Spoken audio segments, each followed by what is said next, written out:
And round 4 of the JSRA UK Championships is upon us, and just look at this. We're down on the beach in sunny Clacton-on-Sea in Essex. They're out on the sea today. The racing is going to be very, very different, and we've got a brilliant weekend ahead of us.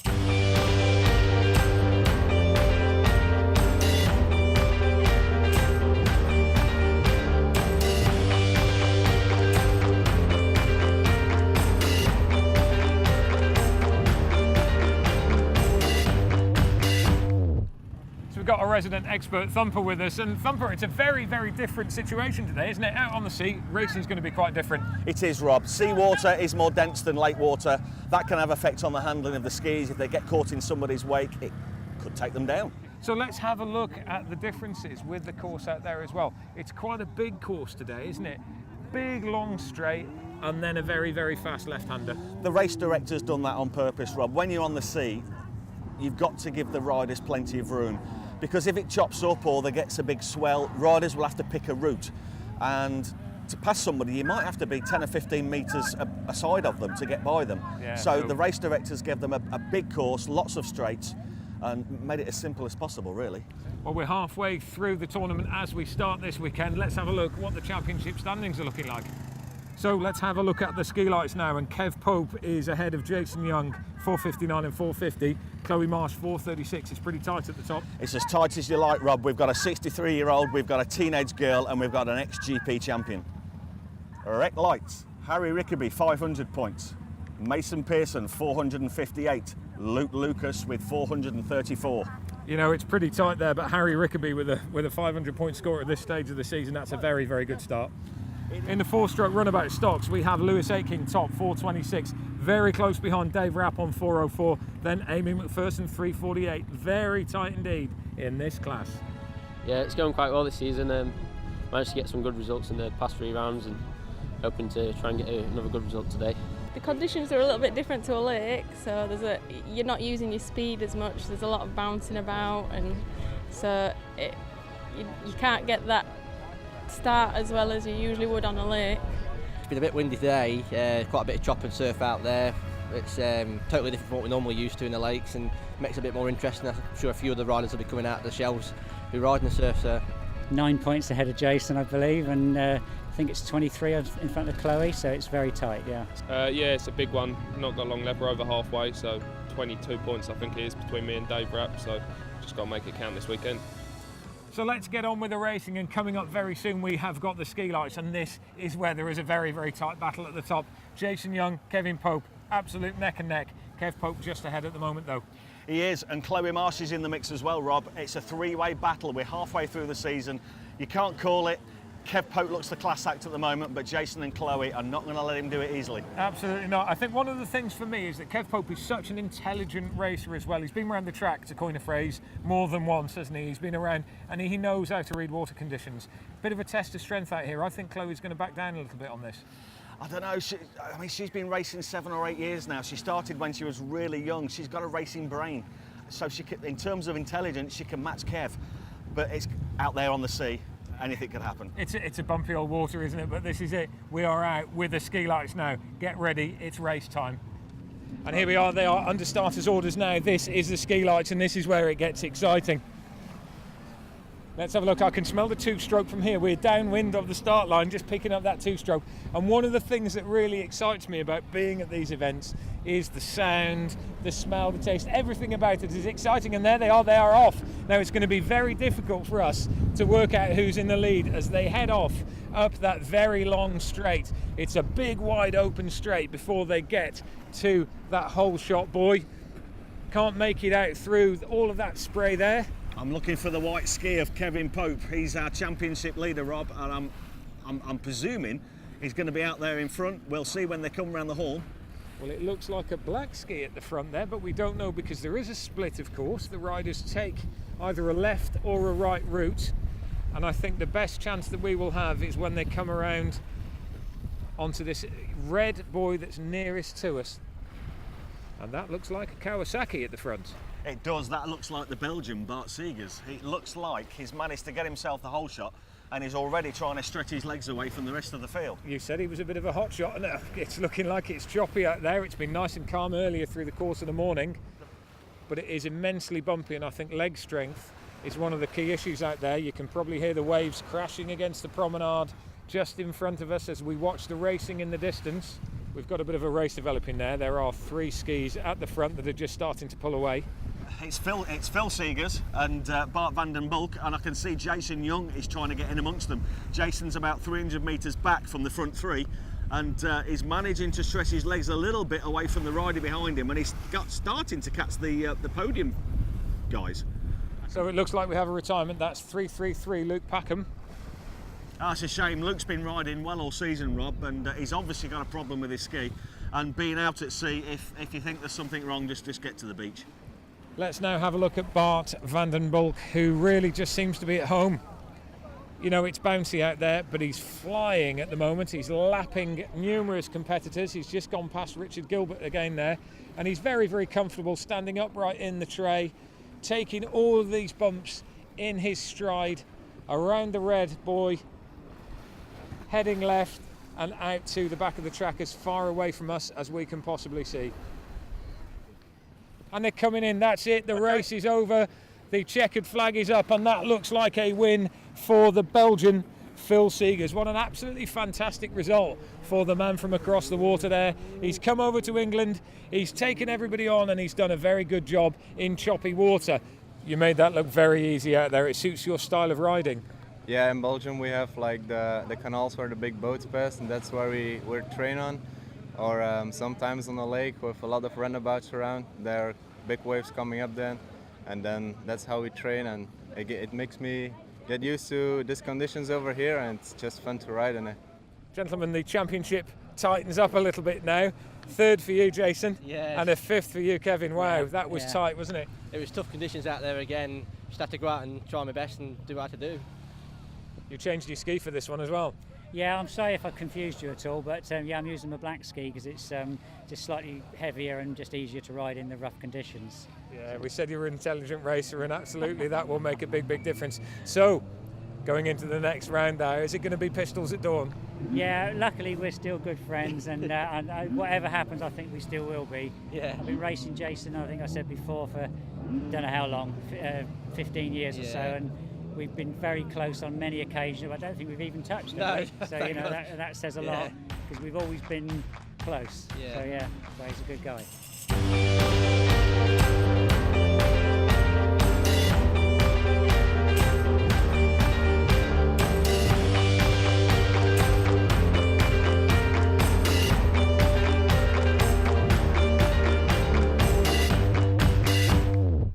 Now, in my education to become a racer, I've got to look at all the things that surround it. It's not just a case of getting out on the water, blatting the throttle and having a rip round a few boys. There's a bit more to it, and one of the things is you need a bit of a pit crew. Now, there are really, really big crews here that have got camper vans, motorhomes, big trailers, all sorts of stuff, and there's also lads that are just out with their mates having a bit of a wrap round for the weekend. What do we actually need? Do I come on my own? Do I bring somebody with me? And if I need to bring somebody with me, how many and what will they do? So I'm in the pit area now, and we've got Simon Belcher, and you've got quite a big crew here, haven't you? Just tell us, what's the role of the pit crew and what do they do? Obviously they're really important. We haven't got a big team of people. We've got 3 that we bring for the weekend. 2 of them are holders, which obviously hold us on the start line, ready for the starts.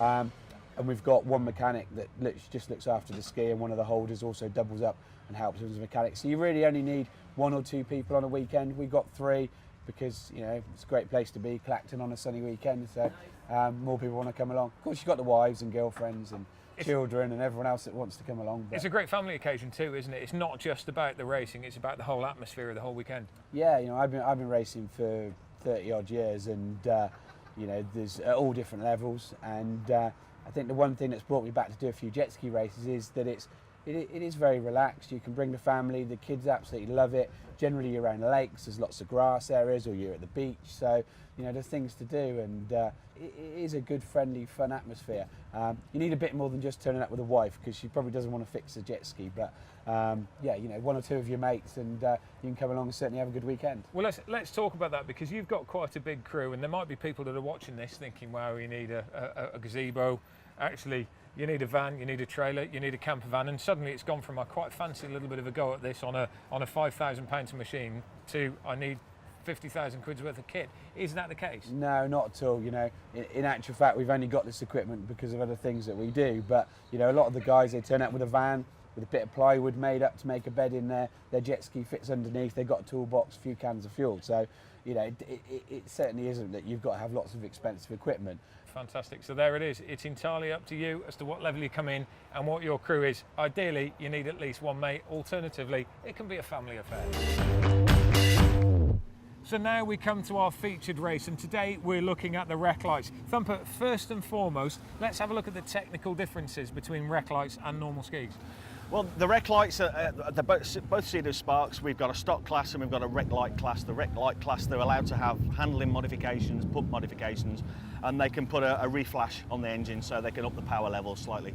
So they're literally just tweaked a little bit. Yeah, without spending too much money. So very, very economical racing, and the class is really interesting at the moment, isn't it? It's one of the more exciting classes out there at the moment, and you know, it's close. I mean, Harry's leading at the minute, but there's riders coming up. Brilliant, brilliant race again. Let's have a look at this. This is the rec lights. And it's going to be decent. Alexander Parkin, he is the man that we're going to be watching today, I believe. And they're off. And let's have a look at the start here. The water has chopped up immensely. It's very, very different now to what it was this morning. And they disappear down the long straight away from us to the hole shot buoy. And it's very difficult for us to see exactly who is in the lead. They'll go around the split. And we will not know who's in pole position. That riding style to me looks like Grant Packham. He's got himself the hole shot. We've got the blues and the greens as they go around the different channels. They get to the yellow buoy, they take a left. They go out to the far northerly end of this course here at Clacton. We've got the sun at one end, we've got the rain coming at the other, and it's got immensely choppy now. The water is really whipped up, but there is a race on. And it looks like you're right there. It's Grant Packham at the front, the red distinct helmet. And that looks like Tom Miller in second. And it's a very different race to the others. These guys seem to be a lot more stable. The fact that the runabouts, the fact that you can sit down on the runabouts means that they're a lot more stable in the water than the ski lights. And those poor guys on the ski lights, they have been bumped and bounced around all over the place. But this is a much more comfortable race for everybody. Yes, it is, Rob, but that's relative to the stand-up races. These guys are getting hammered by the water. There's a lot of chop out there. Every now and again, we're seeing a Sea-Doo Spark fly 6 or 7 feet in the air. I think we're going to see a few more passing going on because as we get to the back end of the race, fatigue will set in, and we might see a few more offs. There's a good race developing here at the front now, and we'll just have a look how this develops. They come towards us now, past the red buoy, take the left, and come round the far southerly end of this track here at Clacton-on-Sea. Water conditions are changing all the time, wind conditions are changing all the time, but we can see that it is still very, very choppy out there, and these guys are going to feel this by the end of the weekend. The top four are stretching away now, Rob. It's being led by Grant with Tom Miller in second, and then Mason Pearson and Luke Lucas are starting to mix it up together for that last third spot, but they're slowly moving away from the rest of the field. So let's have a look now at our championship leader. This is Harry Rickaby, and he's not going to be massively happy with today. He's in 5th place at the moment, Thumper. I can't believe not only is he in 5th place, Rob, but he's miles away from the pace. Race leader's already coming round to the front straight, and look at Harry, he's down the back straight. He's a good half a lap down. He's going to be gutted with that because he's got a good lead at the front of this tournament, but a bad day today, and that can leave it wide open. Well, this is the man that is currently in the lead, and this is the man that looks like he's nailed it now. He's absolutely flying. He's at the front. He's going fast. He's comfortable. He's seated. He's in position. And it looks like he's going to take a race win. There's probably just one lap left of this to go now. No, this is the last lap. It's going to be Grant Packham that takes the win. And that was an absolutely fantastic ride. You've got to say, he went into the lead right from the very beginning. You can see he clenched his fist there. I think that's probably either cramp or happy that it's over as opposed to the success of winning. But that has been a tough, tough race. Grant, you made that look easy. Yeah, managed to get a good start. got a good gap, and then just keep plugging away and try and increase the gap as I go. So, good start like the first one, which makes it easier. So yeah. Absolutely, and it very different here to normal flat water, isn't it? Yeah, I much prefer these rough conditions. It's less of a, you've got the fastest boat, more you can read the water really. So yeah. What about the championship standings then? How does that do for you at the moment? Unfortunately, I missed the last round, so you miss a whole round worth of points. You're way back in the championship. But if I'd have done the last round, probably would have been there or thereabouts, to be honest. So.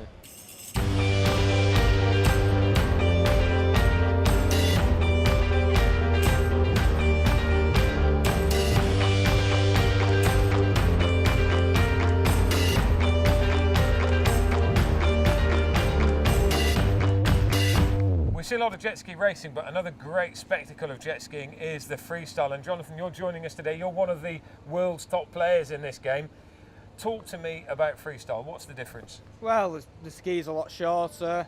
We make them as light as possible, so they obviously go as high as we can get them. The power is just purely for acceleration, just so it's not for top end. It's just purely to get your revs as high as you can, as quick as you can, to get you up in the air.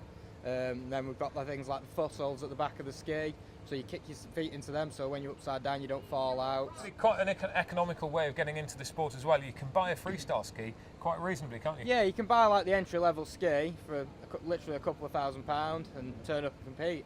It's very cheap to run, so it's just you get a lot of practice time to improve your skills. So yeah, it's a very easy thing to get into. What about that practice as well? What about someone getting into it for the first time? What sort of stunts, what sort of tricks are you looking at doing? You're looking at doing like surface tricks from like a fountain where you spray a load of water in the air, so all the way up to barrel rolls really, where basically you go in the air and roll over sideways. So there's a lot of things you can do, and a super jet, it's a very versatile ski to start with. And if there's anybody watching this that thinks, you know what, I quite fancy a go at that, what advice can you give them? Go out and try it. It's very easy sport to get into. There's a lot of lakes around the country. Like I practice at Leisure Lakes at Avos Water Sports Den. Just turn up there. There's always people there. Shop there with a lot of skis. Just turn up and try it. Race time again, and this is the 4-stroke stocks. Now this is an incredibly tight class as well, and we've got Lewis Aitken and we've got Dave Rapp. James Bushell, the man that is normally up there all the time, he's out of it completely. He missed the last round, didn't he? He did. The class act at the moment, as we reach the halfway point, Rob, is Lewis Aitken. But David Rapp on the 777s, who knows? We're waiting for the Rapp attack. We want it to happen now. It's his time to shine. If he wants to take the championship in the second half, now's the time to go. Absolutely. I had a chat with both of them actually just a little bit earlier today, and they're very, very happy with the conditions. They like the fact that it's a little bit bumpier out there. They like the fact that it's more technical, because that takes the power of the machines out of the equation a little bit, doesn't it? It does. It's going to be down to strength, stamina, and racing brain. Absolutely. This is racing at its finest. And this is it now, the Runabout 4-stroke stock, and this is where the powerhouse is. And Simon Belcher looks like he took a great start there on the far side. We've got Lewis Aitken, we've got David Rapp, we've got James Bushell in this too. Amy McPherson. This is where the power is. Let's have a look at this now, and it's the man from the United Arab Emirates, our visitor, Salam Omar Al-Ghet, who is well and truly in the lead. And the big surprise is that his boat is significantly underpowered in comparison with the others. It is. He's on a Sea-Doo 260, and all the other Sea-Doo guys are on 300s. And I can't quite tell who's in second, whether it's Jay Reid or David Rapp. If it's David Rapp, he's going to be happy with that, because of course this race is all supposed to be about the battle between Dave Rapp and Lewis Aitken. Okay, let's have a look at the race lead at the moment. We've got that man from the United Arab Emirates, Salam Omar Al-Ghet, who is miles in the lead. He's absolutely flying, but the battle is developing for second place, and that seems to be well and truly in Lewis Aitken's grip. He's comfortable. He's not chasing that leader now. He's not overly worried about individual race leader. He's worried about championship points, and he needs to put as much distance between him and Dave Rapp as he can do. Now, Dave Rapp is currently in third, that 777 boat. He's having a bit of a push on at the moment. Oh, Bushell's just got him there. That was an incredible manoeuvre there by Bushell. He's gone round the outside of Dave Rapp. But of course, it's just for competition's sake as opposed to for tournament points at the moment, because James Bushell missed one of the earlier rounds and he was out with a technical difficulty this morning. And now coming up the front straight, we see Salam Omar Al-Ghet once again. He's in the air as much as he's on the deck, but my word, is he flying. He's round That red boy there coming into the chicane, and he looks like he's going to be up with the back markers soon and overtaking him. I think he's passed one or two already. It's an amazing display of riding this. He's just obliterating the field, Rob. He's completely in a class of his own. Let's have a look at second place position now, and that is Lewis Aiken, but he is being hunted down by that man, James Bushell. Yeah, James Bushell's moved up to third now. He's got past a gaggle of riders, including Paul Hanley, who was fighting for the podium, but has dropped off the pace just a touch. Let's just take a moment and watch the class act that is Salam Omar Al-Ghet. He rounds that yellow boy. He's going to come on the outside, on the near side to us, around that back marker there. We can't make out who that is. That Amy McPherson? It could well be, but they've gone past a load of back markers, which has meant Lewis Aiken has crept up on the Saudi Arabian guy. Wow, would you believe it? That is a turnout for the books. What on earth has happened there? They've split. They have. There's a back marker between the two, and Salim Omar Al-Ghet is on a charge once again. He's seen the threat come from Aiken, and he's trying to get away from him. But look at Aiken, he's hanging on to the back of him for dear life. When the water seems to be really choppy, he seems to get away from Aiken. When they hit the flat water, which is on this side of the track, that's when Aiken makes up the ground. And here it is, we have Salim Omar Al-Ghet just heading over the line, and that is a magnificent victory. What a ride that was. Salim, all I can say is, wow, what a fantastic performance that was. Thanks, man. It was amazing. So, to come from where you have, with the machine that you've got, and to compete at that level... I got the machine 260, yep. And they got the 300, more power than me, and my machine completely stock. And they just, I say, have to do it. Bang. So tell us what happened. What was going through your head? I was really nervous from yesterday because I know my skis doesn't will help me. But I said if I make the good start, I will do it. If I was the first, I will do it because all of them they will be in my back. It looked at one stage that Lewis Aiken might catch you. No way, no one can catch me. No one. I take up 4 laps more than they have.